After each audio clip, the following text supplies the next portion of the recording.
حضرت ابو ہریرہ رضی اللہ تعالیٰ عنہ سے روایت ہے، انہوں نے فرمایا، قسم ہے اللہ کی، اگر اللہ تعالیٰ کی کتاب یعنی قرآن مجید میں 2 آیتیں نہ ہوتیں تو میں نبی صلی اللہ علیہ وسلم کی کوئی حدیث بیان نہ کرتا، یعنی اگر یہ آیتیں نہ ہوتیں، ان الذین یکتمون ما انزل اللہ من الکتاب ویشترون به ثمنا قلیلا اولئک ما یأکلون فی بطونہم الا النار ولا يكلمهم الله يوم القيامة ولا يزكيهم ولهم عذاب أليم أولئك الذين اشتروا الضلالة بالهدى والعذاب بالمغفرة فما أصبرهم على النار۔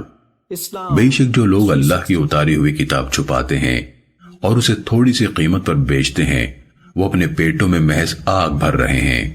قیامت کے دن اللہ تعالیٰ ان سے کلام نہیں کرے گا، نہ انہیں پاک کرے گا، اور ان کے لیے دردناک عذاب ہے۔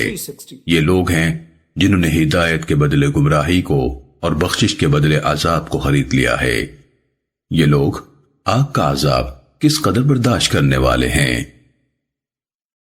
حضرت انس بن مالک رضی اللہ تعالیٰ عنہ سے روایت ہے، انہوں نے فرمایا، میں نے رسول اللہ صلی اللہ علیہ وسلم سے سنا ہے، آپ نے فرمایا، جس سے علم کی کوئی بات دریافت کی گئی پھر اس نے اسے چھپایا، اسے قیامت کے دن آگ کی لگام دی جائے گی۔